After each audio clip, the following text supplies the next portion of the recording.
Hello, meron lang ako i-share sa inyo.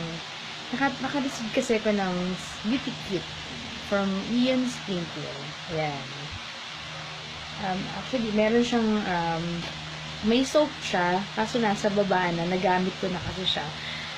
So, hindi ko na siya nadala pa dito. So, ito lang, meron siyang toner, meron siyang sunblock, ayan, SPF 45 na siya. And then, meron siyang night cream. Ayan. Binigyan nila ako for product testimonial. So, parang gusto ko nilang itry ko kung ano magiging resulta sa akin. So, pumayag naman ako kasi mukhang okay naman yung product nila. So, yung package na-receive ko is Ian Lighten. For maintenance siya. So, yun yung siguro depende kasi sa mga skin type yun eh.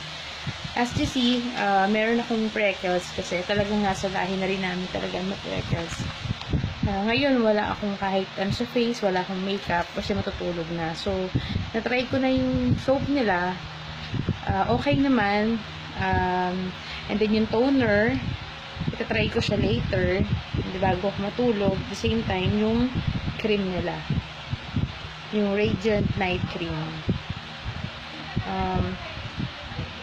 Ang maganda dito is ang babango ng product nila. Sobrang bango. Hindi siya nakakairitang gamitin. And then, ayun nga, siguro after 3 days, titignan ko kung may resulta siya sa face ko, kung okay ba siya.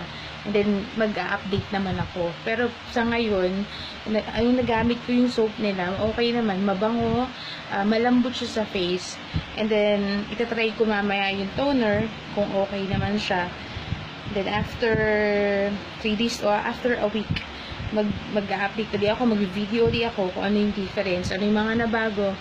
And then, para ma-share ko na rin sa inyo. And then, hindi mahal ang product nila. Sobrang mura lang. Affordable yung product nila. And then, marami silang types ng product. Package nila, meron din silang for treatment, para sa para sa may mga pimples, rejuvenate, meron din sila. And then, may mga kind of soap din sila. Siguro, in the future, magkaroon din ako ito pag nagustuhan ko rin yung product nila. So, as of now, ito muna yung itry ko, yung binigay lang nila sa akin. And then, mag-update ako. Yun lang. Have a good day. Bye!